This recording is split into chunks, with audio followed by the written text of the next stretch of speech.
We begin the next 50 episodes of the Glass of Joe podcast alongside PJ Glasser. I'm Joe Malfa. And PJ, I don't know that we could have started it off with any better guests than we have. Danny Rouhier, and he brings along Charles Barkley, Nick Saban, Capitals play-by-play on the radio, John Walton, all his voice friends. If you don't know who Danny Rouhier is, then you haven't checked social media or watched TV this past week because he had that spot-on impression of Charles Barkley. He's a DC radio personality with our dear friend Grant Paulson, who's also been on the podcast. So we talk DC sports, we hear some of the voices, and we have a lot of fun with this week's guest, Danny Rouhier.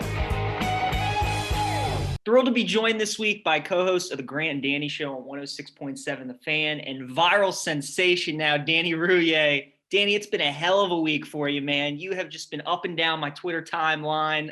What's it been like for you getting all this recognition? It's fun, man, and I appreciate you guys having me. It's obviously it's a cool thing. Like I would never say anything otherwise, but it's weird. Like I don't know why this one. First of all, I don't know what I'd do different. I mean, you can see that the lighting's terrible. I turned my cell phone around and talked for 30 seconds saying nonsense. For whatever reason, people seem to dig this one, which is cool. It's always flattering to get nice attention. And what the coolest part was people that, obviously buddies, but folks that I haven't talked to in a little while, kind of reaching out, being like, "Oh, I saw your fat face on TV." Like that stuff's really neat.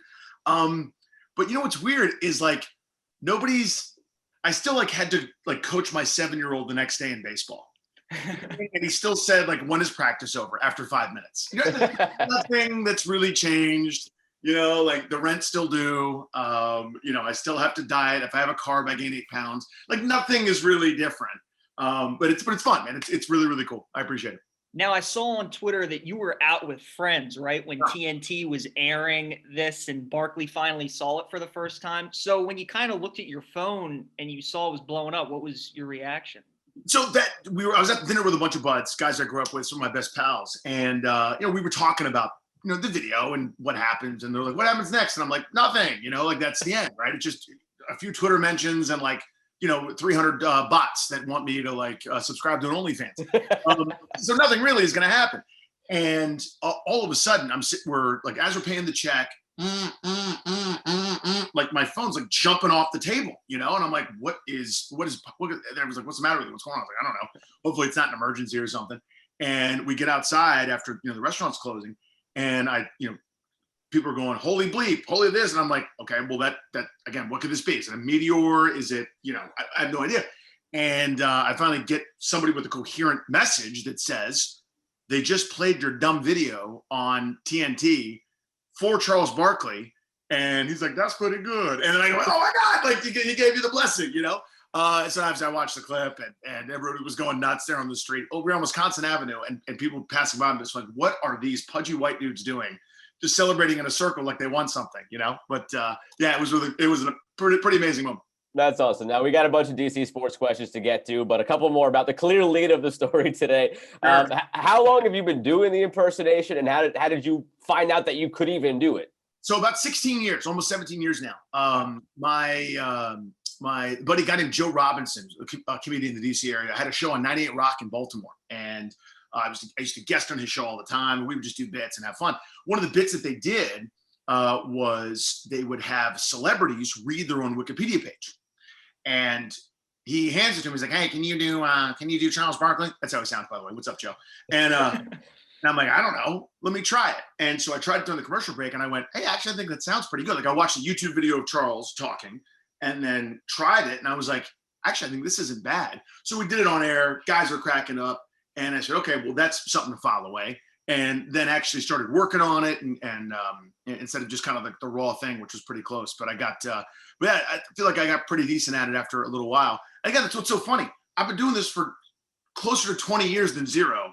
And nobody cared at any point in time, except for two people who are like, hey, that's pretty good.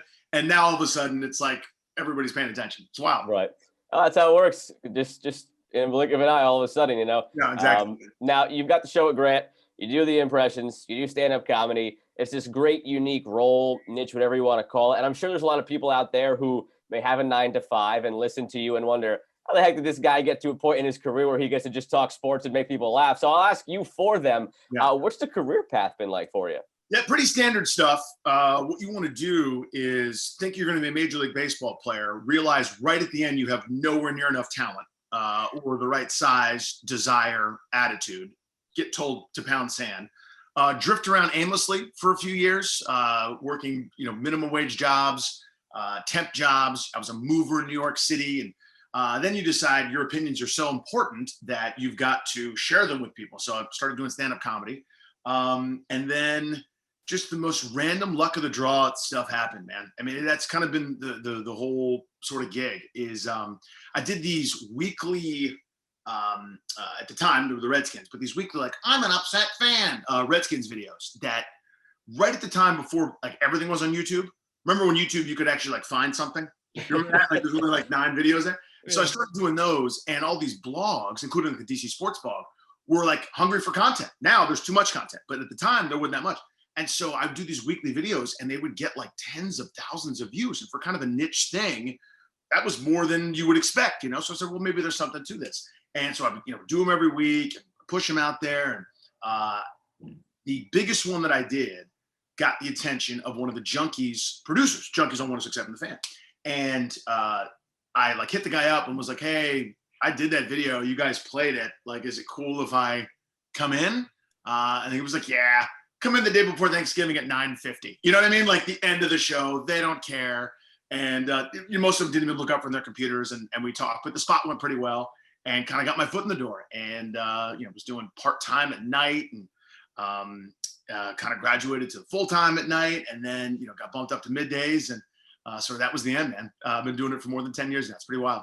Wow, what a great story. I'm interested. Have you and Grant ever had a guest on who you do an impersonation of, and have you done that impersonation to somebody? A handful of times, yeah. So for DC folks that know, there are a lot of guys that I do that are local. John Walton, play-by-play voice of the Capitals. We had to unveil it to him. And just a quick pause. Most of the time, when there's an impression of somebody, everybody kind of assumes that it's like a negative thing, right? Because, like, I guess at its core, you're kind of making fun of certain elements. But, like, I'm a John Walton fan. That guy is unbelievable at what he does. He's a Terminator. He doesn't breathe for minutes at a time. From 10,000 feet in the air, can pick out, like, a different dude that's 6'2", 185 with, like, 19 consonants in his last name. What's different? And they're on the ice for 10 seconds at a time. He knows. Just unbelievable what he does. So I did, like, a John Walton to John Walton. I've done Glenn Consor to Glenn Consor. I did Larry Michael to Larry Michael, which was interesting. But yeah, I've done a number. But the first time that I can really remember doing it was for John Walton, and I had to give him this preamble, like, "Listen, John, I like you. It's going to sound like I don't in about 5 seconds, but I promise I do." And so everything is the most excited you could possibly be. Here's an interview. It's on Zoom. It's 9:39 in the morning. The greatest time in history. Puck drops. So, like, everything that he does, he's so happy and passionate, and, like, there's no change up with John Walton, because everything is just is so to the nines, and he's great. But I had to do that for him on the phone, and at the end of it, he was like, "I got to be honest. If I'm ever sick, you got the assignment." That's nice of you, but you don't get sick. You're a Terminator. That's funny. Is there an athlete, an actor, a coach who you've been trying to do and, like, is, like, the guy that you really want to try and perfect? There are, for everybody that does voices, there's always your Eleanor. It's going in 60 seconds reference. There are always people that, like, let me back up. What happens when you do a lot of voices, because, like, honestly, I'm gonna sound like a dick, but I do, like, dozens of different characters, and someone will go, "Hey, can you do fill in the blank?" And then when you say no, they're like, "Oh." but I have this buffet, I have this catalog. Anytime, pull the string, I want attention, and that hunger and that feeling to be able to do the next one is insatiable, right? So I'm sure there are thousands of examples, but, like, guys that everybody does. Like, I can't do an Al Pacino for. Can I curse? Yes. Yeah, go for it. I can't do an Al Pacino for shit. I can't do it. Every comic, every slapnuts comic can do an Al Pacino. I can't do it, and it drives me batshit. And I can't do it. It's like the most low hanging fruit to chew on nothing, to say hoo-ah, and like kind of look space. You look around. I cannot do it, and it drives me insane. That's one example. But there are dozens. Everybody's got those, man. Everyone's got those white whales, the Eleanors or whatever. But yeah. Since we talked so much about Barkley, we'll switch over to some sports talk now and stick with the NBA and your DC area. You're Ted Leonsis. Now, maybe you have an impersonation of him or not. I don't know. But you're Ted Leonsis. Are you giving the green light to blow up the Wizards with trades of Beal or Westbrook? Or do you go out and try to get another guy to give it one more run? So it's a good question. To me, I look at what's my ceiling. And I'm different than a lot of people when it comes to sports teams. I will do whatever I have to do to find a path to greatness. I am not interested in okay.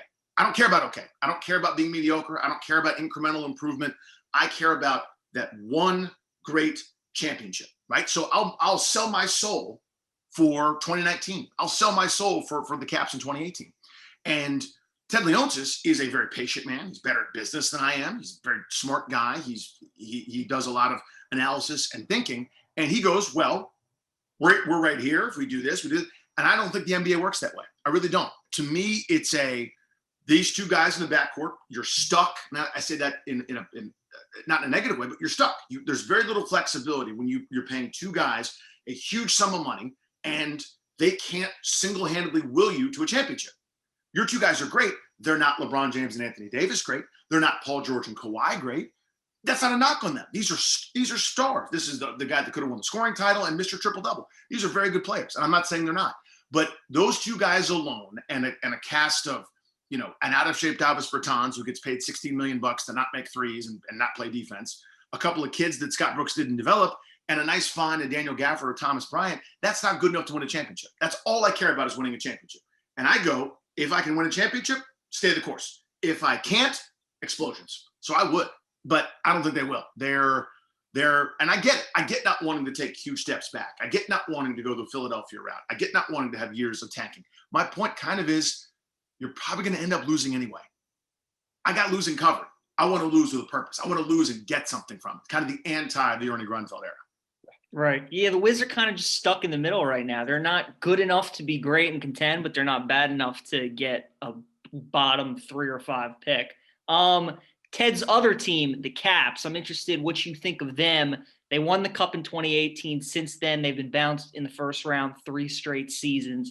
As you look at that core of guys who just continue to go up in age, what do you think they should do? Blow it up or kind of just continue and tweak it a little bit? Well, this one's different. And I know I've got my axiom, I've got my philosophy, I've got my general feelings about it. But, and this happens a lot, by the way, in sports, PJ, is that teams that win it all, you had to mortgage a lot. You had to give up prospects. You had to give up depth. You have these stars that are incredible and they start to age and wear and tear happens. You get a bunch of dudes that perform way above your level. I mean, Devontae Smith-Pelly is kind of a 4A hockey player, right? But he scored 7 goals in a postseason run. Right. Andre Burakovsky, you weren't even sure if he was coming to the arena some nights. And he had a huge game against Tampa Bay. I think it was in game 7. Yeah. Everybody does stuff that's incredible. I mean, Braden Holtby didn't even start the postseason as the goalie. And they win in round 1 because a puck bounced off Lars Eller's thigh. Like crazy crap has to happen. So the window for that team had actually expired. And somehow that was the group that ended up going on this run and winning the whole damn thing. It was incredible. Brooks Warpick has a game-winning goal. I mean, you can go through all the litany of things that shouldn't have happened that did. So now you look up, and I know there are older players in the league that, I mean, you just saw what Boston did to them with a couple guys in their mid-30s. But our 36 is older than their 36 when you start to add up some of the postseason grind. And Nick Backstrom feels like he's always hurt come postseason time, et cetera. But you still have Alex Ovechkin. And that's a unique thing. He can't do what he did before, where he runs roughshod over the entire arena, hitting everything that moves and sniping shots and everything. He's morphed and changed as a player, and he's made himself, still a proficient goal scorer, but he's not the same guy as a handful of years ago, and it's not fair to ask him to be that. But at the same time, he's got a reasonable chance, if he's able to continue to play and keep himself healthy, at taking down an unbreakable record. How the hell could you deny that? That's almost bigger than sort of normal team needs. So what you should do normally is say, thank you for your service. Let's go with a bunch of kids. Let's take our lumps. Let's start over. Let's try to build something special. But you're already committed huge salaries to guys like Backstrom, guys like Kuznetsov, which is a whole other discussion. Yeah. So to me, you've got Ovechkin in the fold. He wants to be here. You want him here.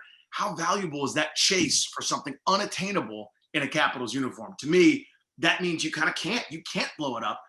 Let's try to supplement as best we can. Let's unearth the gems. Let's find our next Michael Kempney. Let's find our next, Connor Sheary or Brett Connolly, who overachieves. But it's really, really difficult position for McClellan to be in right now.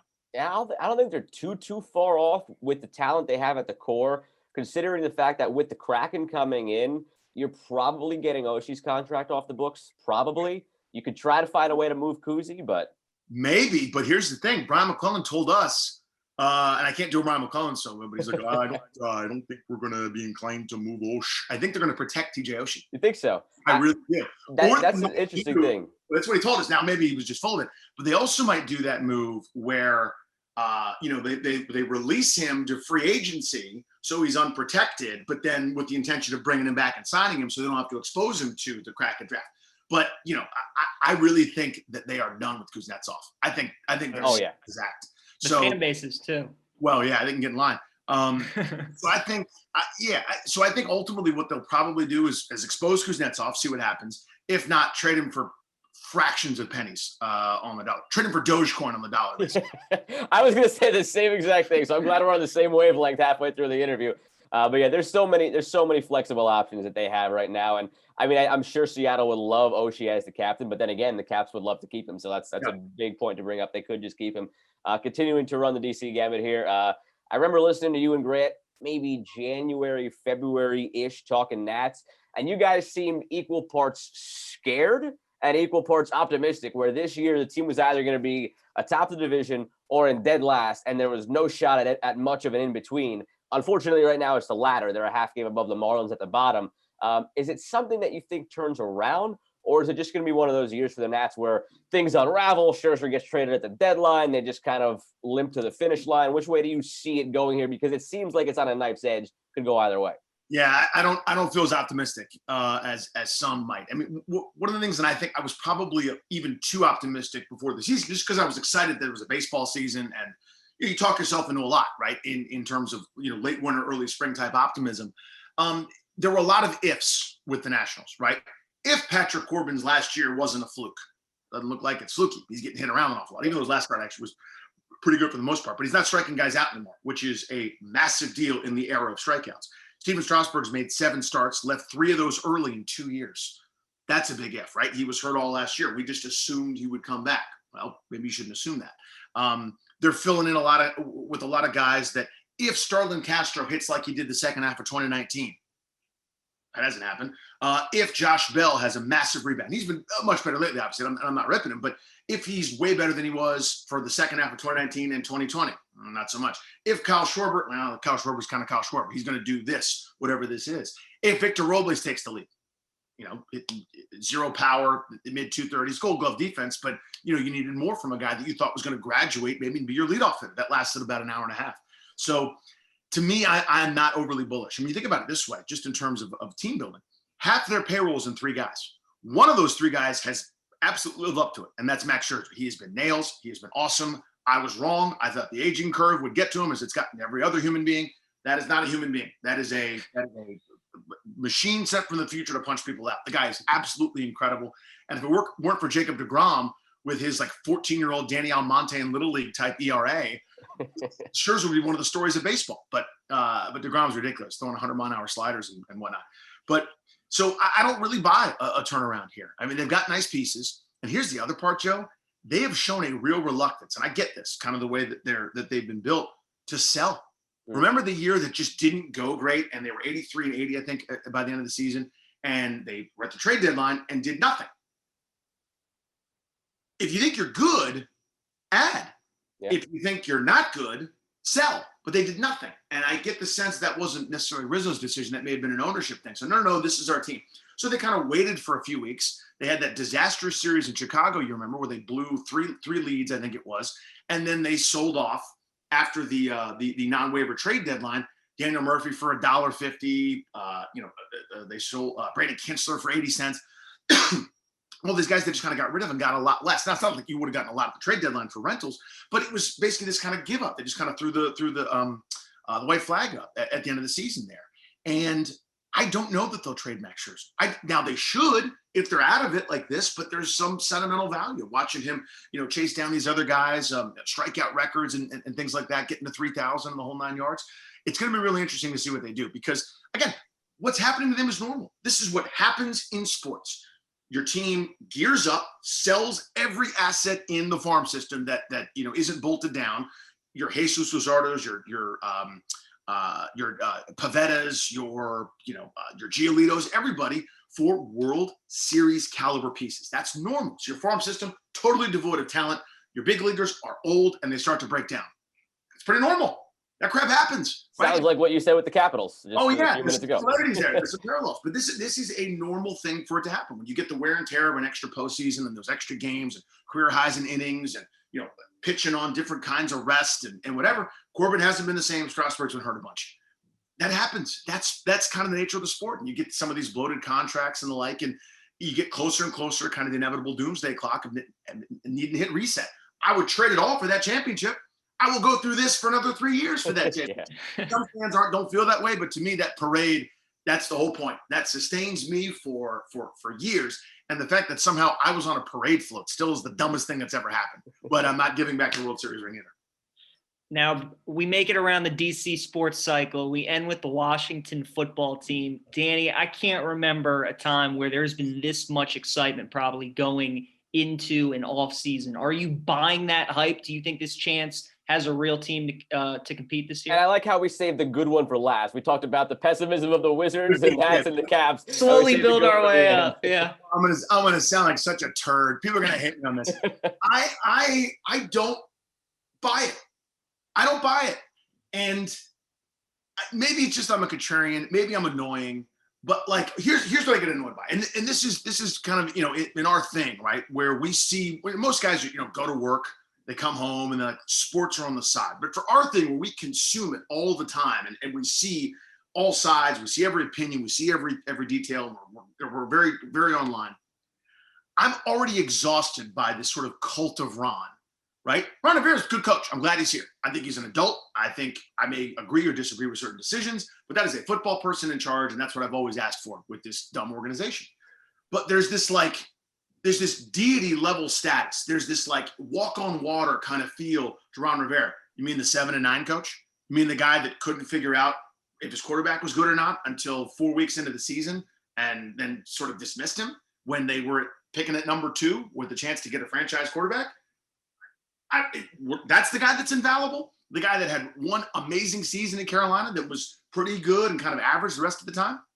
Again, I like Ron Rivera. I'm glad he's here. But people are treating him like he's Bill Walsh, like he's Bill Walsh Belichick, like he's Bill Belichick Walsh, like a hyphenated last name of the greatest coaches ever to live. Like he's talking about culture and building the franchise, building the culture. You know who's a good cultural guy?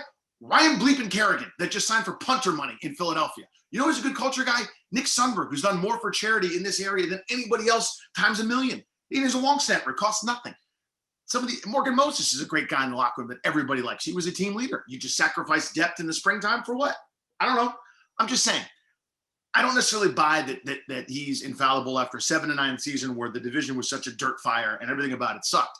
They don't have a long-term answer quarterback and they just kick that can down the road. I think they're going to be pretty good this year, but good enough to compete with this first place schedule where they got Buffalo, Kansas City, and some of the juggernauts in this league, basically all the Final Four in last year's NFL. Rude awakening, I think, is in store. There's a reason nobody in this crappy division has gone back to back since I think the Eagles were doing it 15 years ago. So I think they'll be okay. The defense will play. They'll be in games, and I think the offense will have some nice moments. But overall, is this group legit good or just kind of good for what we're used to? There's a reason they haven't had back-to-back winning seasons other than a 9-7 and 8-7-1, which they've done twice, by the way, in the last 30 years. To me, it's one of those things where I'm kind of going, let's all pump the brakes a little bit right now. Yeah, and it goes back to what you said, too. I get it. It goes back to what you said, too, with the Wizards, either all in or lose enough. And it seems like they're kind of just toe in the middle of that line where they might win the division. Yeah, but is it going to get you eliminated in the first round again against the Bucks? To their credit, they've added good players, and that's kind of the whole point. However you add them, they add them. Sometimes you have to pay a premium, like 140% of the next guard salary, to keep one guy for 1 year on a franchise tag. But again, you can't afford Ryan Kerrigan for $1 million. Again, I digress. But so sometimes, and I give him credit for adding smartly, right? But last year, going into the season, I know it was a weird year with pandemic and everything else. You've got a quarterback in Dwayne Haskins. And now we know he can't play. We know that his attitude stinks, and we know the whole 9 yards. We don't have to rehash that. But going into the year, what they trotted out on offense was irresponsible. It was absolutely irresponsible. If you're going to give Dwayne Haskins a chance, and now we know he doesn't deserve it, but bear with me. If you're going to give him a chance, you cannot have your best option outside of Terry McLaurin, who's a stud. Your best option be a guy that was a quarterback an hour and a half ago, who turned into a pretty good tight end as the season progressed. But Logan Thomas in week 10 wasn't Logan Thomas in week 1. That guy wasn't that good. He learned and did really well. Credit to them. J.D. McKissick can't be your best option in the passing game. Your offensive line can't have, Sadiq Charles be the plan, who was healthy for 8 seconds, or Cornelius Lucas, a guy that's, a swing tackle kind of journeyman. They didn't do anything for this guy that was coming off a kind of up and down rookie season. If you want to give him a chance, give him a chance. If you don't, by the way, totally fine. Kick his ass to the curb like they did with Josh Rosen in Arizona and draft your franchise guy. Again, to your point, they didn't either. They kind of said, well, let's see if he can do it. And they gave him no chance to do it. That doesn't seem like a great recipe. But again, it's Ron Rivera, and Ron Rivera gives great press conferences, I guess. So we're supposed to be all fine with that.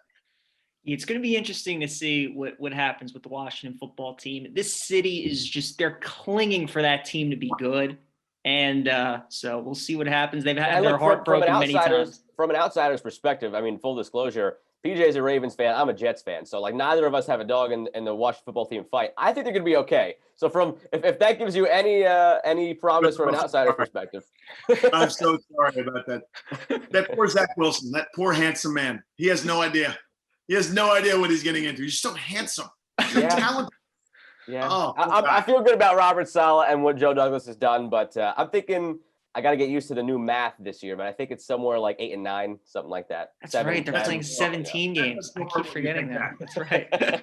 Danny, before we let you go, we do 2 final segments with all our guests. We got the Swift 7, which is basically 7 rapid fire questions, and then we got a trivia question for you at the end. So the first question for you of the Swift 7, who has been one of your favorite interviews that you've done on Grant and Danny? That's a great question.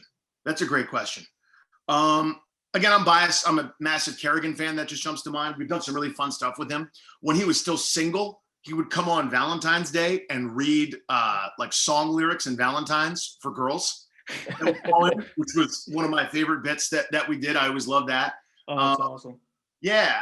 But for Grant and I are both pretty nerdy in a lot of ways. And we love some of the broadcasters and guys that are, that do this incredible thing with such ease, and hearing about Kevin Harlan and Ian Eagle and Ernie Johnson, who's coming on the show today, by the way, at 3:00. But those guys who are so good at their gig, seeing how the sausage is made a little bit. I know that maybe not as broad and interesting to everybody else, but we love talking to those guys, just talking shop. I'm just kind of going stream of consciousness here. I really like. In terms of other interviews, though, just for me, interviewing Cal Ripken Jr. is, if you told my childhood self that went to Memorial Stadium, basically we took our lives in our hands, parked in the neighborhood, made the sign of the cross, and made the dash to Memorial Stadium, right? And before the game, we had to get there 3 hours early because I was a psychopath. I watched him hit for the cycle.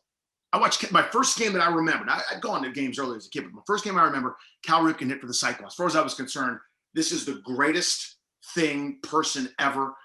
He signed a baseball for me, which I can't even find anymore. I have no idea where it is. But beyond idol, I mean, whatever's above idol for me, that's who he was. And we've had Cal Ripken on the show a couple times, just chatting baseball, talking baseball with Cal Ripken Jr. Are you kidding me? Your pal Cal. Yeah, number 2, it's the buddy I chat with. Right. Your header on Twitter is you at the Nationals parade. You already talked about how amazing that day was. Do you think that's the most fun day you've had of your career? In my career, yeah, that's the one. As a kid, going to Super Bowl parades for the then Redskins right. was it. I mean, I'm older than both you guys, but I'm telling you that those moments where strangers were hugging, this now is as divided and divisive as everything is. If you say hey, I like the weather, people are like, fascist. It wasn't that way. everybody was in, everyone was pulling the rope in the same direction on that football team. And those wins were just so magical and perfect in every household. You could hear a roar from every house with the windows open in the fall when the touchdown was scored. You were going left to right across the radio dial with Frank Herzog. It was just the greatest time ever. But in terms of my pro career, the idea that Grant and I would ride on a bus as if we achieved anything is absurd. The idea that the Nationals go, those two fat idiots, we'll give them World Series rings. I have a World Series ring. They're not like one of those, like you can get a replica ring. Like the one that like Adam Eaton has. I have. And it's got my name on it. Like I did something. Wow. That's the dumbest thing in the world. That's so stupid, but I'm never giving it back. Those two things are just like a baseball team in my own city that I grew up in and that I love so much. I wanted to be DC's Cal Ripken. Just all I lacked was like ability and drive and being in good shape. And the fact that they won the World Series and that I got recognized in some way for something is just beyond anything you ever could have hoped for. Number 3, what's your favorite TV show? Right now, this minute? Or just like of all time? Yeah. The Wire, Breaking Bad, Sopranos. I'll go Cheers, and I need a fifth. Seinfeld. Those are my top shows of all time. I think The Wire is perfect.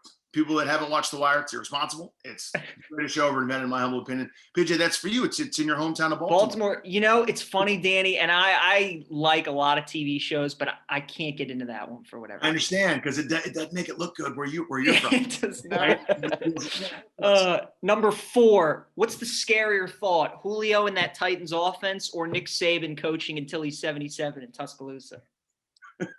That's a great question. I'll say I'm going to do a Saban bit because I'll do a Saban. I went to Bama, so please, I cannot wait for this. Oh my goodness, go for it. All right, I do a Nick Saban bit. All right, now I'm going to coach till I'm 100. What we're going to do is we're going to get a bunch of NFL players to sit on the bench, all right, for 3 years, and they'll come in and start for me, and then go in the first round.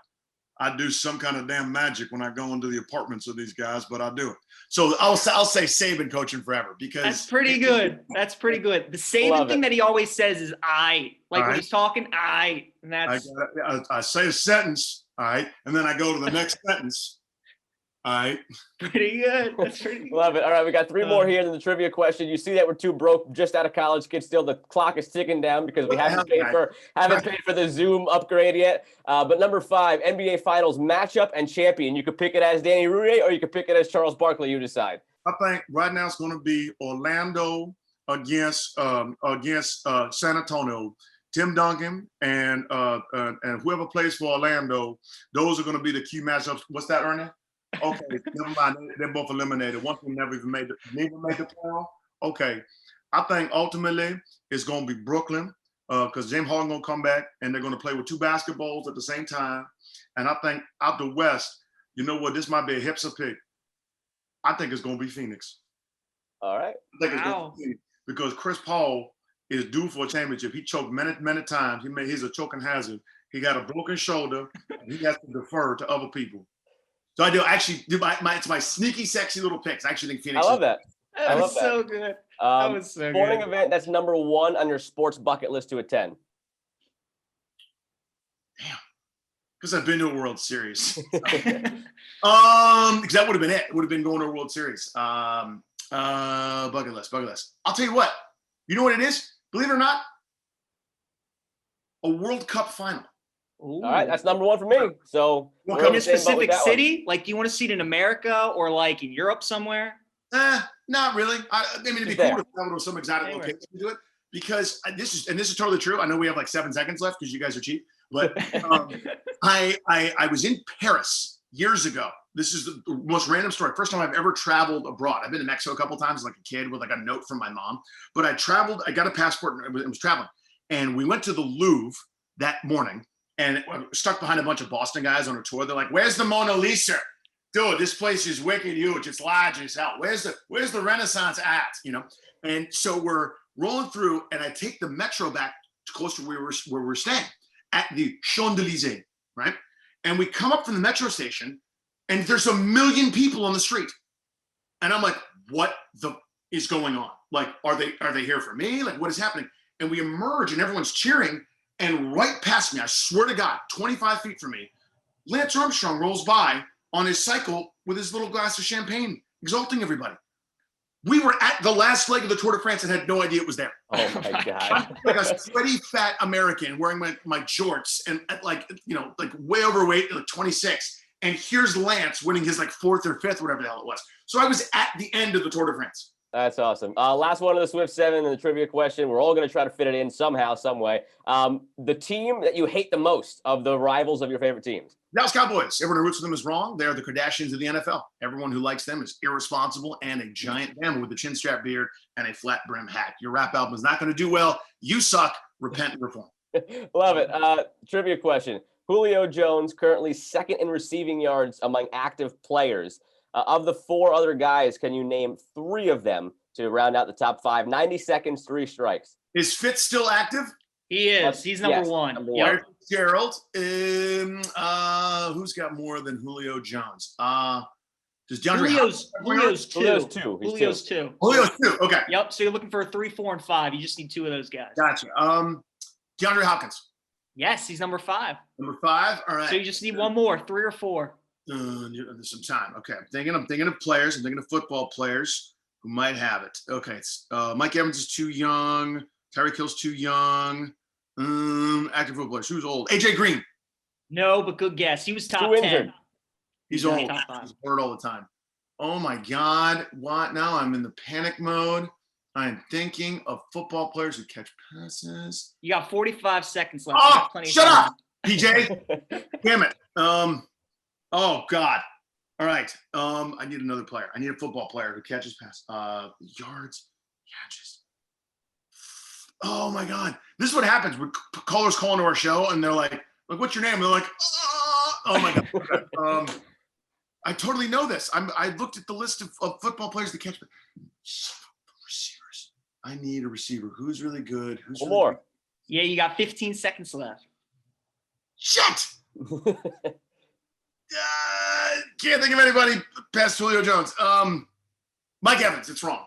No, not Mike Evans. So the tough one was Deshaun Jackson. He's number 4. And then Antonio Brown was 3rd. Oh, I should have gotten Brown. I wouldn't have gotten DJ. I should have gotten Brown. Damn it. Well, Danny, thanks for joining us, man. We appreciate it. That Barkley impersonation really is phenomenal. Ernie's going to love that today. All right. It was great meeting you. You got to do it. I'm sure you will, but you got to do it to him on the show. I can't wait to hear that. That's going to be incredible. It'll be fun, guys. Thanks for having me, y'all. Thanks, Danny. Good meeting you. So we got Chuck/Danny's pick for the finals, which was just incredible. I mean, he just flipped the switch. I posed a question.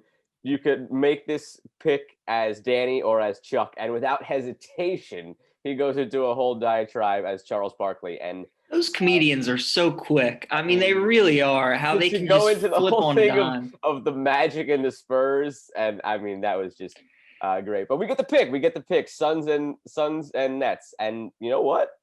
Hard to argue with that right now. The way things are looking. Well, I've been on the Nets in the East all along with that big 3. It was hard for me to see a team beating them 4 times. Now they don't even have Harden and they're just rolling through Milwaukee. So I think he's right on with the Nets in the East.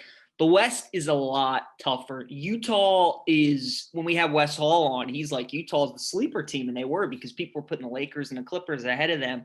Utah's too deep, though, at every position. They missed 18 shots in a row last night in game 1 and still found a way to win that game without Mike Conley. Donovan Mitchell had 45. They're a complete team.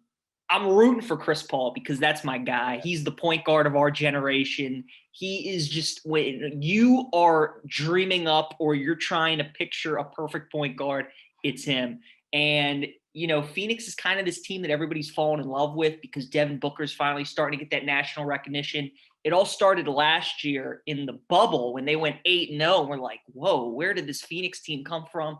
They've carried that momentum to this year, and now they're rolling. They're definitely, that Denver series is going to be tight because that series was back and forth until the Suns, or that game 1 was back and forth until the Suns could not miss a shot in that fourth quarter. So that'll be a good series. They'll probably go 6 or 7 games.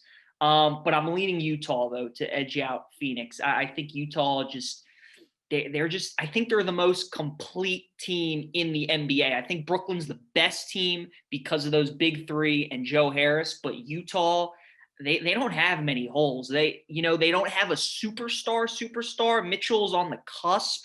Rudy Gobert is an all-star.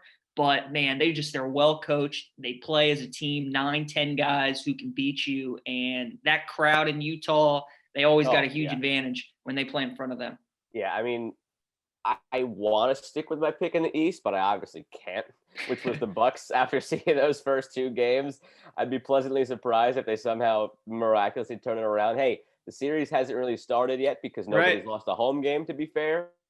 But the way they lost those games, it feels like the series is already over. So in the East, I mean, it's got to be the Nets at this point. It's hard to argue with what Danny/Chuck said and what you're saying. And I am slowly regretting my Bucks pick, seeing the way those first two games went. But in the West, I'm still sticking with the Clippers. I like the way they battled back to still beat the Mavs. I like that we've seen better Paul George in the playoffs than we've seen in the past. What you've said all along about Rondo, like seeing the impact he had on the court, not necessarily with his play, but with his attitude in that first series. They were probably due to lose game one against the Jazz, coming off of a grueling 7-game series after the Jazz wrapped it up early. And even so, 3-point game to the very end. Granted, they didn't have Conley. Granted, they had that 18 straight missed shots, like you said. But through all that, the Clippers battled to the end, down 3, had a chance to tie it in the last possession before a great play by Rudy Gobert. I think they do take that series. I think the Jazz need to kind of grow up a little bit. And this Clippers team has been there, done that, failed last year, ready to succeed this year.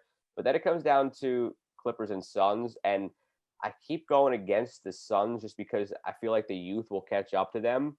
And it didn't in the first series. They had some help with the AD injury. This series is a good matchup for them, so I don't think it really comes into play against a Denver team that also has a lot of young pieces.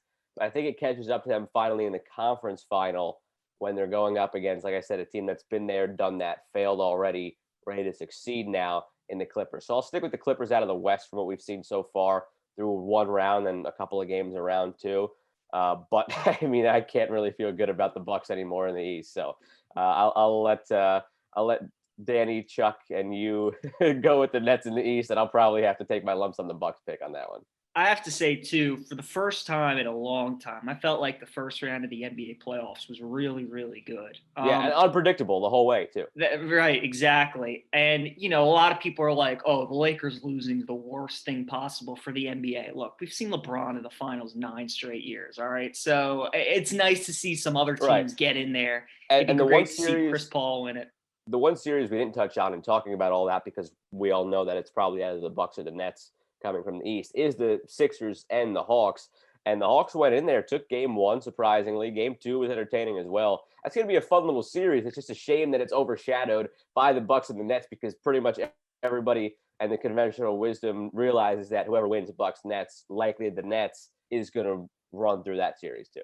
Yeah, Atlanta, I thought they were really going to struggle in that series just because of how small their guards are and how big of a team Philly is. But Trae Young is so, so good, and he sets up everything for that team. Atlanta's pretty good defensive team too, sneaky, coached by Nate McMillan. But watching the first 2 games, it's a toss-up series. Atlanta, they lost game 2 by like 15-20, but they missed a lot of open threes. And they got off to a horrible start. They were down 18 in the first 7-8 minutes of the game.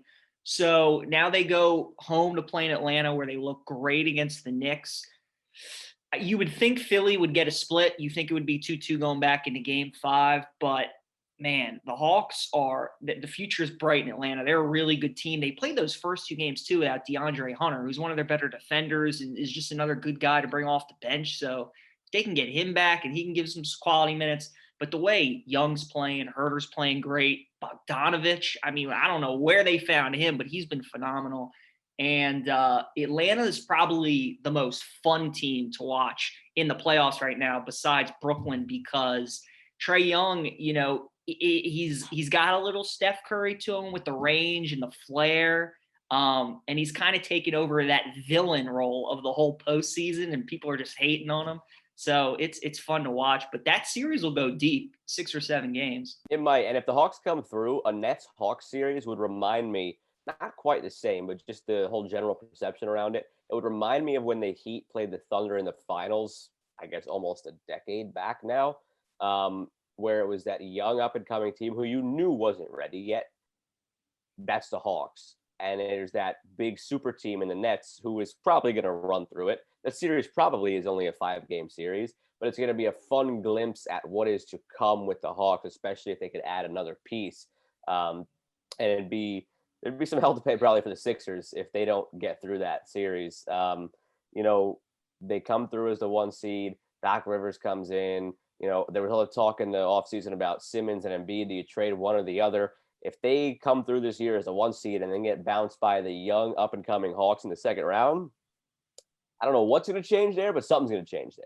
So that's something to just keep an eye on. So it's going to be interesting as we see things go along. We already know it's been already one of the best NBA playoffs we've already seen in a long time. So I'm excited to see how the rest of it unfolds. And the fact that we don't know at all, besides the Nets, how any of the other series might go, it's a testament to that fact, especially like you said, after a decade of just LeBron or the Warriors being in the finals. And now you look at the teams that are in it. None of the team that has most recently won an NBA finals was the Sixers in 83 or 84. That's the shortest drought, and it's almost 30 years. Right. And there's a slew of teams that haven't won it at all. So we got new blood. Even the Nets count as new blood in there. It's a super team that we've kind of known all along, but they've still never won one, so it'll be fun to see if they do get one. So it's been fun. It's been fun. Now, the Stanley Cup playoffs, also a lot of fun, and we're closer to the end there. 2 of the final 4 are set. One that a lot of people maybe expected, one that nobody saw coming, and then 2 series that are in Game 6 by the time this is released. The Islanders-Bruins series could be done, so we're getting there. The team that nobody expected, Canadians. Team that a lot of people probably expected, the Lightning. They won't play each other the way it's set up. The Lightning will play the winner of Islanders Bruins. The Canadians will play the winner of Golden Knights and Avalanche. The Canadians, man, it's unbelievable. I mean, the Maple Leafs, first of all, choking again. What else is new? We said in our preview for the playoffs that if they couldn't at least get to the Final Four or get to the Cup this year, it was never going to happen because they were gifted a very weak all-Canada division, and by virtue of the playoff format, just going through those same exact teams to get to the Final Four. And they had a 3-1 lead and lost to the 16th team into the playoffs. That's ridiculous. They're not going to recover from that. And the Canadians, they have not trailed in 7 games. But after going down to the Maple Leafs 3-1, they have not trailed at any moment of a game since then. They won 3. They swept the Jets, who had swept the Oilers. It's remarkable. It's Carey Price just carrying the team on his shoulders. But that's what happens. That's what happens in the Stanley Cup playoffs. And then on the flip side of that, the series we were all looking forward to, Hurricanes and Lightning, ends in 5 dominant games by the Lightning. So the Lightning, they have circumvented the system because the weird quirk in the NHL where the salary cap doesn't pertain to the postseason. The roster they're playing with right now is $17 million over the salary cap limit. So illegal in the regular season, but legal in the postseason. They circumvented it by just having Kucherov and Stamkos not come back until the playoffs. And now they're a juggernaut again, that they were just kind of that sleeping giant all along, and they woke up. And I don't want to play them if I'm any team in the playoffs right now. No, yeah. To go back to the Canadians, maybe it's just one of those years in sports. Carey Price is a little bit like the Chris Paul in hockey. He's been a veteran who's won everything except really get to the Stanley Cup and win Stanley Cup finals. But for them to come back to 3-1 and then for them to sweep Winnipeg is just ridiculous. Now they'll probably get one of the 2 or 3 best teams in hockey. It's the Lightning, the Avalanche, and the Vegas Golden Knights. So we'll see who they end up playing. Now, will they start letting fans back into the Bell Center for the conference final rounds? I don't know about fans. I know that the other day the Canadian government gave the okay, as everybody expected them to give, for the exemption for travel in and out of the country for the NHL teams. So they're not going to be forced to uproot and play in a temporary location. They're going to play at the Bell Center, and the American team that they play, which will be, like I said, either the Golden Knights or the Avalanche, they will be allowed to go there. So that's all sorted out. Fans, though, I don't know. Fans, I know you saw in the Maple Leaf series, you had some that were able to come in. I don't know. I think there's a hope that they will, and it would be nice if they did. But that's part of the kind of different nuances of the NHL versus the NBA at this time of the year right now, where you have a Canadian team in it, and we'll see how it goes. I honestly have no idea. Now, we've counted them out the whole postseason. Will fans in the stands matter? Probably not, because they're probably going to lose in 5 or 6 games to either Vegas or to Colorado. But then again, we thought they'd lose in 5 games to Toronto, and look what they did. And then I thought they'd probably lose in 5 or 6 to Winnipeg, and look what they did. So I can't count them out. I'll say they'll lose the series against whoever they play, but it's probably going to be tougher than I or anybody expects it to be. So we'll have to see how it goes. And then that series with Vegas and Colorado has totally flipped on its head. Avalanche swept their first round series, won the first 2 against Vegas, seemed like they might go 4-4-4-4 and lift the cup. And they've lost 3 games in a row, which I don't believe they did all season long. I thought I heard that stat last night. I meant to go back and check it. I forgot to, but I don't think they lost 3 games in a row all season long. Probably didn't with the record they had. If they did, it was way early in the year when they had all those injuries and were really struggling. But I know from March, like right around St. Patrick's Day onward, I remember this because it was a stat we used in a Capitals postgame show because the Capitals were right there with them. From like St. Patrick's Day onward, nobody was even close to them in terms of points atop the NHL. So it's I'd be surprised if I go back and see that they lost 3 in a row. But here they are after going up 2-0, down 3-2, facing elimination, going on the road to Vegas. It's going to be tough. I do still think the Avalanche win the series and battle back to win 2 games, but it's a lot tougher than anybody thought it was going to be after they had won 6 in a row to start the postseason. Yeah, it'd be tough for them to win 2 in a row. Going over back to the Lightning, though, they it's really amazing that core group only has 1 Stanley Cup. I mean, I was watching that Hurricanes Lightning game yesterday, and the Hurricanes really make their calling card is they outwork the other team and they beat you to pucks and they take the personality of their head coach, Rob Brindamore. And the Lightning were just, I mean, every chance they were getting last night, they were wearing them down. They were making the Hurricanes quit pretty much. It just wasn't even close. They, man, I can't wait to watch them versus the winner of either the Islanders or the Bruins. If it's the Islanders, that's another team that loves to outwork you and out-tough you, and that'll be a great matchup. I'm interested, though, if you had to pick between the Bruins or Colorado of a better chance of coming back from their 3-2 deficit, who would you take? I would say the Bruins have a better chance, and I was going to get to that in a minute and say that I will be picking the Bruins to win this series.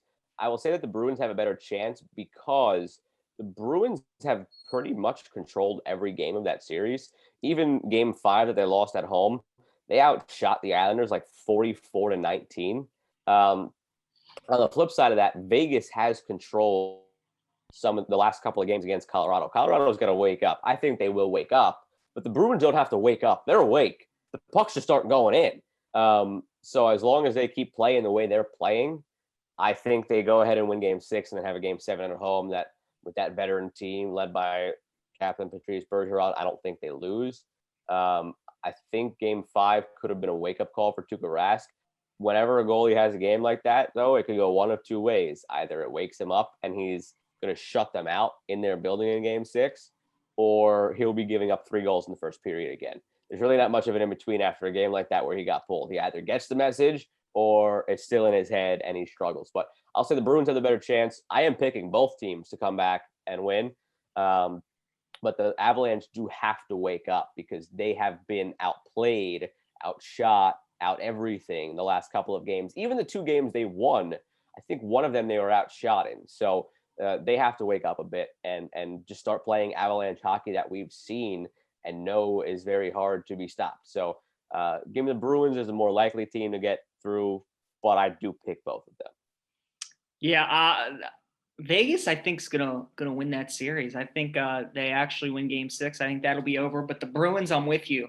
I saw a stat at the beginning of the Islanders Bruins series that since Trotz has taken over as Islanders head coach, he's 0 when they lose Game 1, and he's undefeated when they win Game 1. And they lost Game 1 of that Bruins series. So I'm hanging on to that stat. And like you said, the Bruins, they've been the better team. But that's what the Islanders do. They get a lead and they don't let it go. Oh, yeah. I was just going to say, if they score first, forget it. If they score first in that building in Game 6, series is over. Right.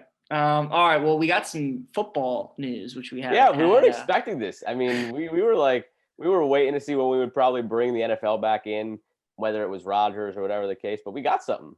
Got something in not only the NFL, but in college too. In the NFL, by now, pretty much everybody knows Julio Jones is on the Titans.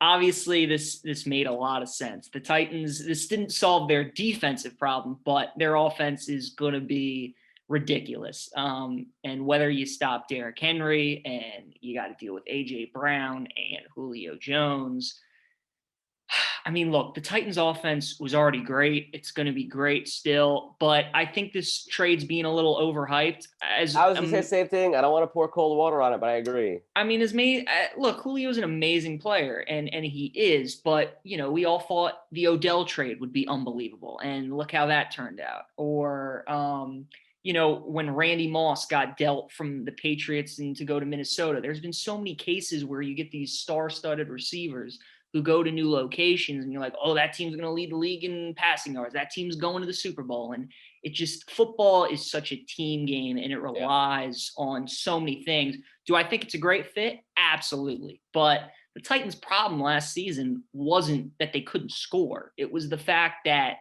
they couldn't play any defense. Not only that, but they lost their offensive coordinator, Arthur Smith. And I don't think people traded Julio back to the Titans. Right.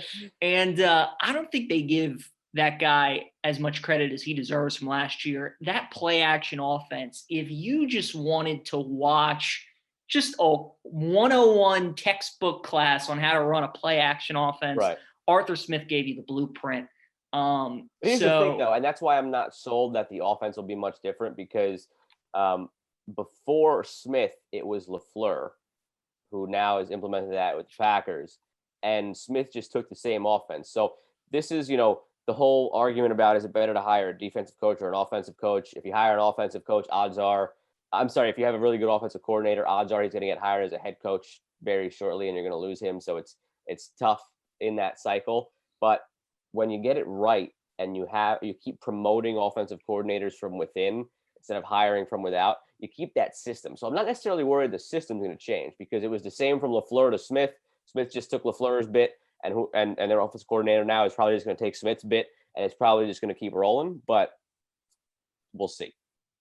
Yeah, but I think it's overhyped. I've said I think Julio's the greatest receiver I've ever seen. It's Julio, it's Fitzgerald and Calvin. Those are the big three. But when Julio's right, he's the best I've seen. He's obviously had some injury issues, but again, he doesn't play defense, and that's where the Titans struggle. You still got to stop the Bills. You still got to stop the Chiefs. You got to stop the Ravens and the Steelers and the Colts. And, they're going to put up a lot of points on people, but they're also going to give up a lot of points. So good for them, because they really didn't give up much to get them.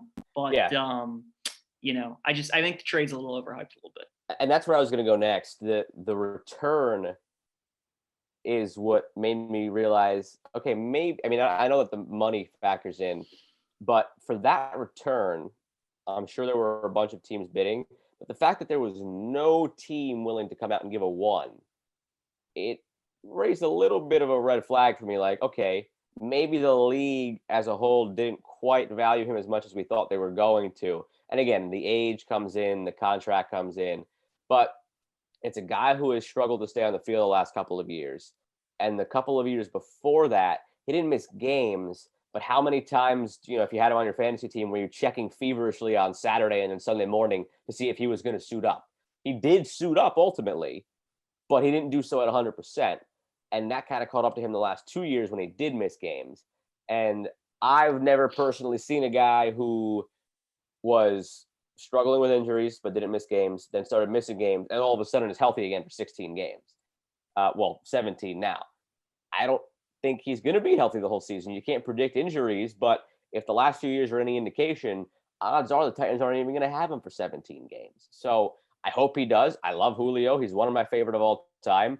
I have him at number 3, personally, or number 2, behind Calvin, and then with just above Fitz. But I don't know. I mean, it's great on paper. It's just a matter of will that paper, as the season goes along, say Julio out groin or Julio out foot. You hope it doesn't, but the last few years have shown that it's probably trending that way, and he's well into his 30s now. So I don't know if he's healthy. They're probably still going to hand the ball off to Derrick Henry 240 times anyway. So how much of an impact will it have? I don't know. Yeah, I'm interested too to see the Titans game plan early on in the season. Now that you have these 2 star wide receivers who are both coming off injuries, do you go pass heavy early on in the season and save some of that wear and tear for Derrick later on in the year? Or do you play your normal play action game and, kind of mix up the run and the pass? It'll be interesting. Well, Derrick Henry, no matter what happens, is going to have his 300-yard game against the Texans in Week 18 like he does every year. So Always. College football, though, Joe, this made me very, very happy to see that the College Football Playoff Committee is seriously considering expanding to 12 teams. I've wanted 8. I'll take 12. 12 is a lot. It is a lot, but look, they need to expand, and if 12's the route they want to go, I'm all in. The thing that nobody's talking about, people are talking about how when the college football playoff has become so bad for the national media perception, in the sense that if your team isn't playing in the college football playoff, then you're not a good program. And if you're not playing in the college football playoff, then your kid should just sit out that game if he thinks he's going in the first round of the NFL draft. We watch what JMU just did in softball. We watch what Oral Roberts did in the NCAA tournament. There's going to be a college baseball Cinderella unseeded team that goes to Omaha. College athletics thrives off underdogs and upsets and Cinderellas. And in college football, that you have no room for that. There's a reason it's Bama, it's Clemson, it's Ohio State every year. Now, are those the best teams? Absolutely. But I think that you need to add more teams, because maybe once or twice every 10 years, Ohio State loses to that mid-major or Clemson loses to that mid-major. And they need that back into the sport. I think it's important. It'll help more with the national recruiting landscape when kids know that, we can still go to this school and get into the college football playoff and play in the biggest games of the season. So I think it's great. 12, I would like 8 personally, but if 8 I think is a sweet spot. Yeah, if 12's the route they want to go, then look, as long as they're expanding, that's I was just going to say, 8 is my number. I know a lot of people were mad, you want this to be a good thing in the expansion, but you've done it too much and now it's a bad thing. There's no bad to expansion, in my opinion. It's going to be more money. It's going to be more games for us to watch. It's going to be great for the athletes, because now, like you said, it's going to change the recruiting landscape. There's going to be more important games where they're not going to be sitting out. It's going to be all around good for the game. Will 12 teams dilute it a little bit? Maybe. I think the big thing initially was, all right, we already see Bama as the 1 seed is just dominating a 4-seeded Notre Dame every year anyway. So I don't want to see Bama as a 1 seed against a 12, but you probably won't, because think about the math for a second. In 12 it'll be teams, like bye weeks. Exactly. If it's 12 teams, odds are it's going to be the top 4 seeds get a bye in the first week. Right. And then 5 would play 12, 6, 11, so on and so forth. So you're not going to see Bama against the number 12 team just killing them. What you're going to see is Bama against whoever the 8th best team is come week 2, which is what you would see in an 8-team playoff anyway. So if that's your only complaint as far as 12 versus 8, I don't buy it. Just be happy that you're getting the expansion. You'll see the teams. You hope for some upsets. There's probably not going to be a ton of upsets because it's so top heavy. And sure, on any given day, think back a couple of years when Pitt beat Clemson that day. Now it's a little different when the hyper focus is there. in the playoff. There's no trap game or anything like that. But it's still going to happen. It's not going to happen often. It's still going to happen. It's going to be fun when it does. And you know what? Like, we're not talking necessarily about just the bottom teams with the upsets. How many times have we always, on an annual basis, been in this debate? Whoever was 5 or 6, what would they have done if they would have gotten in instead of, what would Texas A&M have done last year if they got in instead of Notre Dame? Like, we don't know. Now we'll know. They'll probably beat on the lower team. Like last year, I guess it would have been like Texas A&M against Coastal Carolina. Right. Coastal would have had a shot to take down an SEC team. If they didn't, then we get Texas A&M in the next round against a Notre Dame or something for the right to then go play Alabama. Like it just sorts everything out. There's no downside to it. If you want to complain that 12 dilutes it, fine. But it's more playoff college football. I'm not going to complain about it. And that's the thing. I think they're too narrow-minded a little bit, because when they think expansion, they just kind of think that things are going to stay the same. But I really believe when they expand and recruits see that they have more of an opportunity to play in the year's biggest games, it's going to help the sport. The bit that Danny did with us when he was just chiming his inner Nick Saban earlier, he said, I'm going to get these guys that are going to sit on the bench for 3 years and then be number 1 draft picks in the NFL.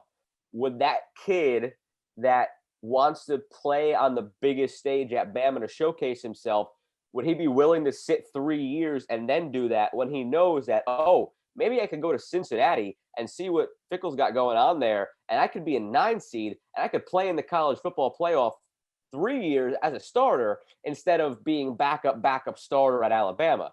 So to your point, and to what Danny was joking about earlier with Nick Saban, a lot of those guys that are studs, but because they want to go to the biggest schools and play on the biggest stage, they're willing to sit for a couple of years. Now they don't have to.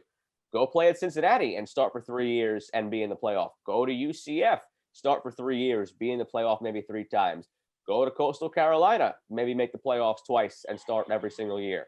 It opens up the options where guys are maybe less likely to be okay with going to a Bama or an Ohio State and redshirting and then being a backup and then finally getting your turn, I'm with you. The last thing before we head into trivia is some baseball news. Garrett Cole had an interview where he was basically asked, what is it called? Spider tack? Spider tack. The whole thing with all the sticky substances on the baseball right now is just really interesting. And Garrett Cole is at the head of it. And the interview that he gave when he was asked about it yesterday, I thought, and I'm not even joking when I say this, when I first saw it, I thought it was like, because it was a Zoom interview like they're. I thought his internet froze. Right now. I thought the computer froze. I thought Garrett Cole's Zoom froze because he was just sitting there in the same position, mouth half open, like he didn't understand the question or something. But you could see then what made me notice it? I guess the air conditioning was on. He had like one strand of hair that was hanging. It was flopping in the wind. So that's how I realized that the computer wasn't frozen. And you could see the wheels turning. He's like, how do I answer this? And the answer he gave was basically just, the players before us have done this and have kind of passed it down. And if they want to start policing it, I guess that was kind of the gist of his answer. Like, if he was in court, guilty. I mean, like, the whole jury would have been looking at him like, did you just seriously pretty much admit to this and try to like justify it? I don't know what's going to happen. We talk about the unwritten rules of baseball. That one is a written rule that just hasn't really been enforced because there's just been kind of a mutual gentleman's agreement understanding, like it's better for the pitchers, it's better for the game. Even some hitters, I guess, didn't really mind it because if it gave a guy more control, they're less likely to get clocked with a 99-mile-an-hour fastball. But it's become too much now where the pitchers are so dominant where we need some offense back into the game, and maybe this brings that a little bit. And then on top of that, which didn't cross my mind initially, but writers have pointed it out, Buster Olney has pointed it out, with the CBA negotiations coming up, this kind of creates some infighting among the players where the batters want it, the pitchers don't. And if you have a divided union of players, it is better for the owners when it comes time for negotiations at the end of the year. It's a whole mess. I don't know how it's going to unfold. In the first start for Garrett Cole after they cracked down on it, he got shelled.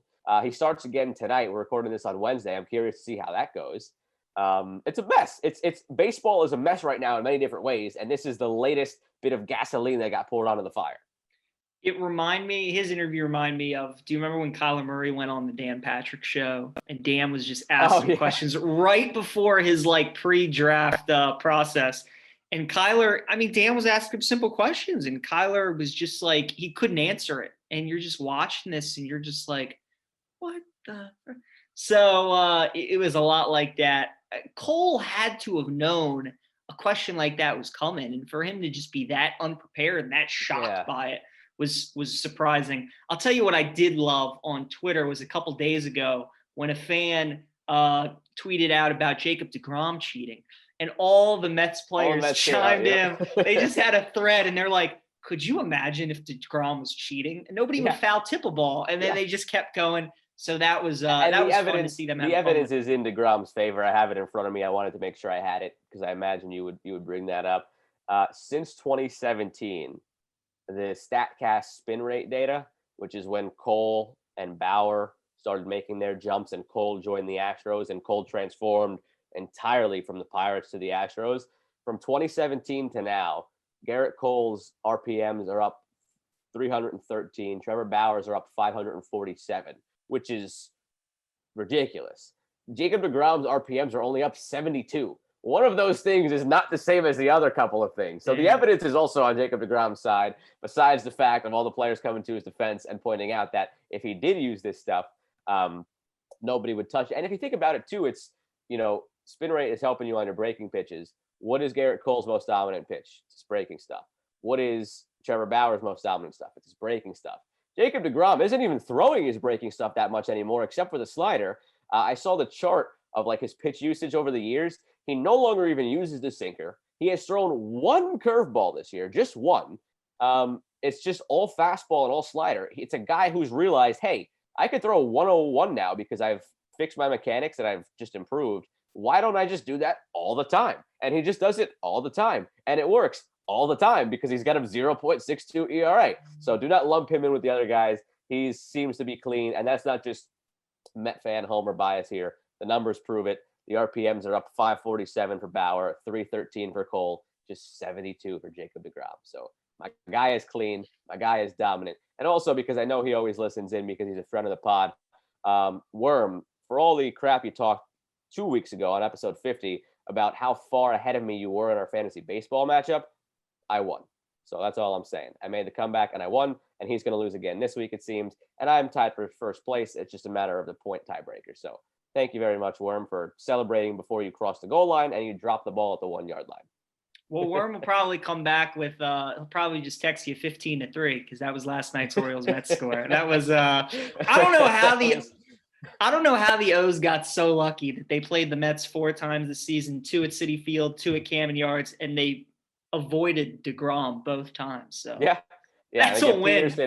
They got Peterson, who is just, if I don't know how much you pay attention to Mets baseball. I won't be offended if you haven't because I haven't paid much attention to Orioles baseball. But Peterson, either he's pitching a 7-inning gem, or he's being taken out in the second inning because he's getting shelled. Last night, it was the latter, and it was very bad. It was very, very bad.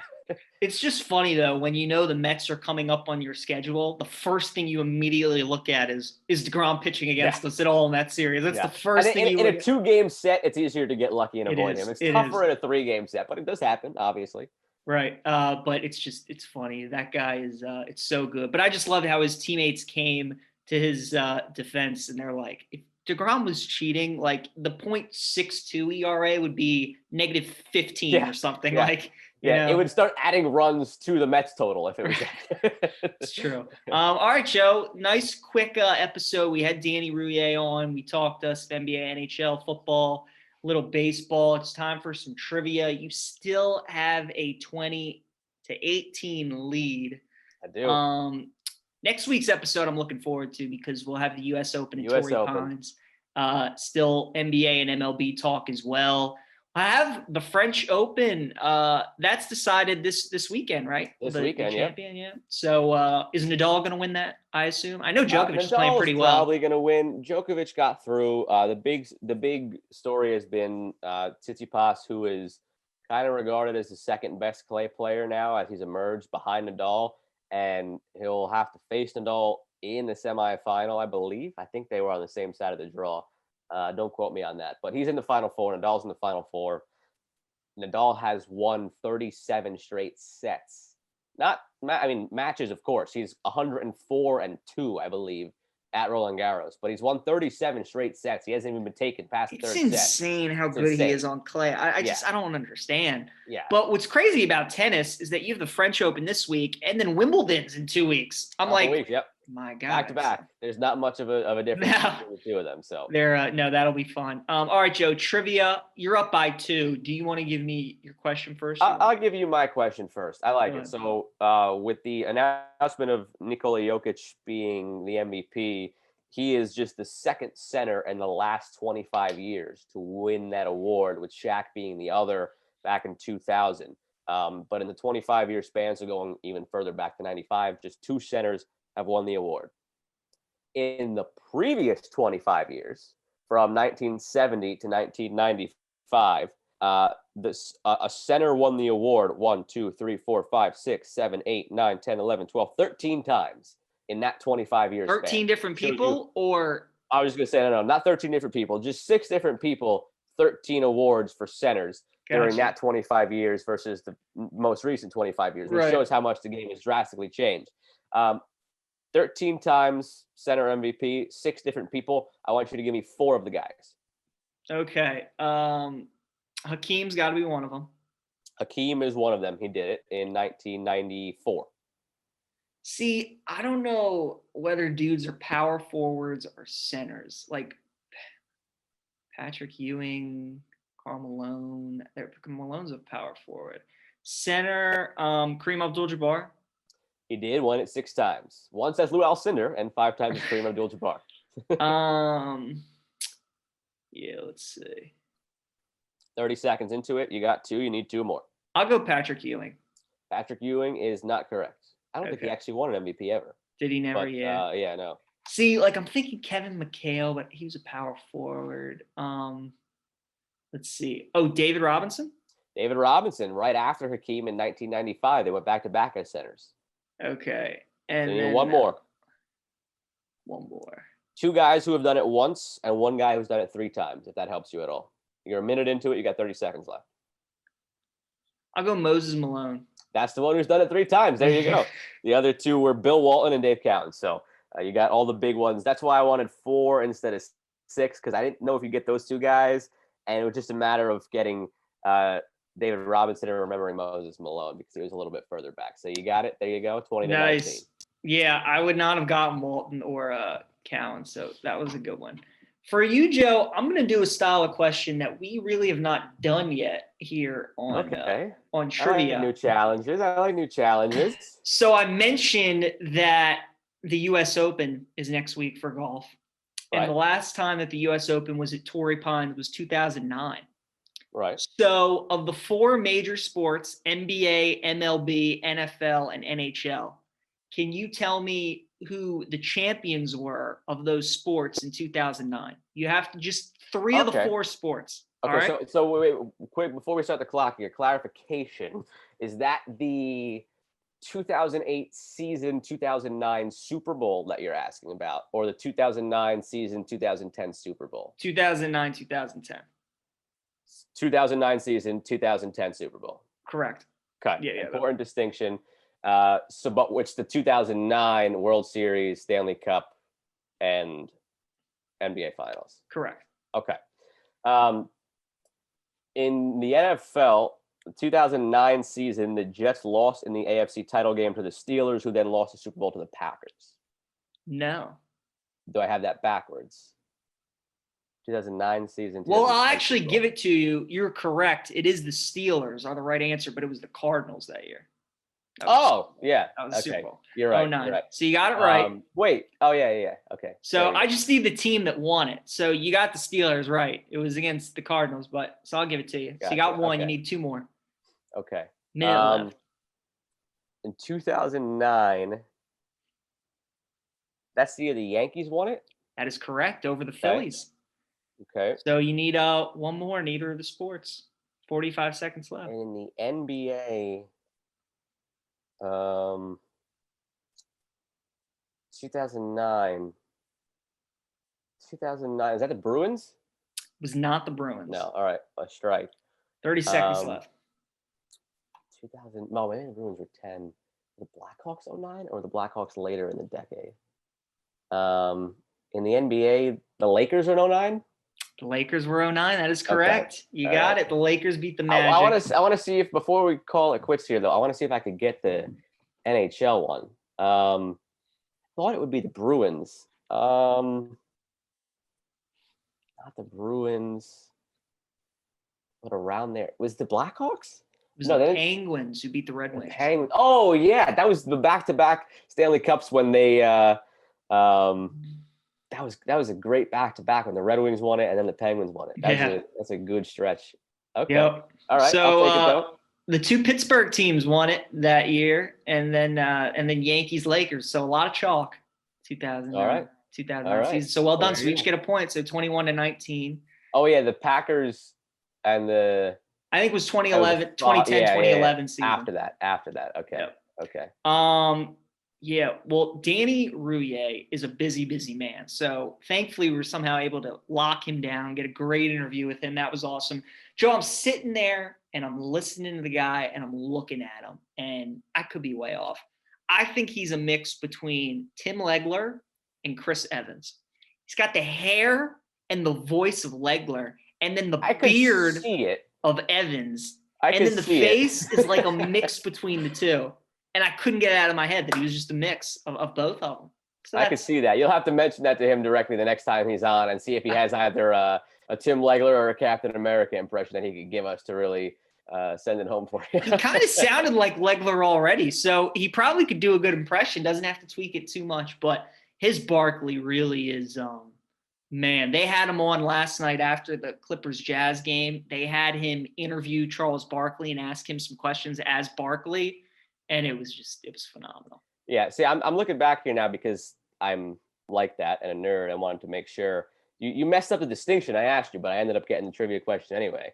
I asked you 08 season, 09 Super Bowl, or 09 season, 2010 Super Bowl. You said 09 season, 2010 Super Bowl, but Steelers Arizona was 08 season and 2009 Super Bowl. And then the 2009 season, 2010 Super Bowl was the Saints and the Colts, which I also would have gotten if I needed to, but we got there eventually. So just clarification in case anybody. You know what I did was before anybody listening wanted to tweet at us or text us. Oh, actually, I got you on that.